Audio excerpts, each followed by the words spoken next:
The empty chair. Every evening at 6 p.m., Mr. Rahman set 2 cups of tea on the table. One for himself, one for the empty chair in front of him. People at the tea stall whispered. "Poor man," they said, talking to no one. But Mr. Rahman never explained. 10 years ago, that chair was never empty. His wife, Mira, used to sit there, complaining that the tea was too sweet and laughing right after. Then one evening, she never came home. Life moved on for the world, but not for Mr. Rahman. One rainy evening, a young boy stood near his stall, watching quietly. "Why do you keep an extra cup?" the boy finally asked. Mr. Rahman smiled softly. "So I don't forget how it feels to be loved." The boy frowned. "But she's gone, right?" Mr. Rahman nodded. "Yes, but love doesn't leave. It just becomes invisible." The boy came back the next day and the next.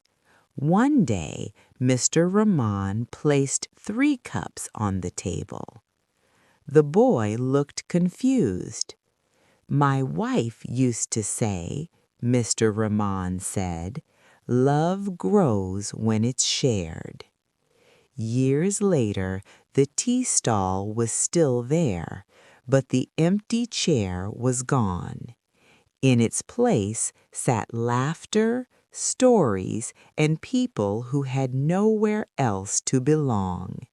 And every evening at 6 p.m., Mr. Rahman still made tea, not for the empty chair, but for everyone who needed one.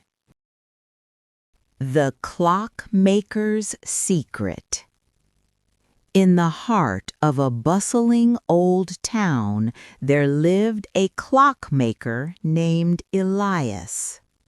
His little shop was tucked between 2 towering buildings, and the soft ticking of hundreds of clocks echoed like a heartbeat through the narrow street. People often wondered why Elias worked alone and why no one ever visited him after sunset. One rainy evening, a young woman named Clara ran into his shop, escaping a sudden downpour. She was new to the town, curious and bold. "Your clocks, they're beautiful," she said, admiring the intricate designs. "Do they all work?" Elias smiled faintly. "Some are ordinary, some are special." Clara raised an eyebrow. "Special?" He pointed to an old, dusty clock in the corner, one that didn't seem to tick. "That clock, it doesn't show time, it shows moments, memories people have lost or forgotten." Clara laughed nervously. "Memories? That's impossible." Elias shook his head. "Impossible to most, but sometimes the past isn't gone, it's just waiting to be found." Curiosity got the better of her. She leaned in, touching the clock's face. Suddenly the hands spun wildly and the room blurred around her. When her vision cleared, she was standing in the middle of a scene from her childhood, a memory she hadn't thought about in years. She saw herself laughing under a tree, holding her late grandmother's hand.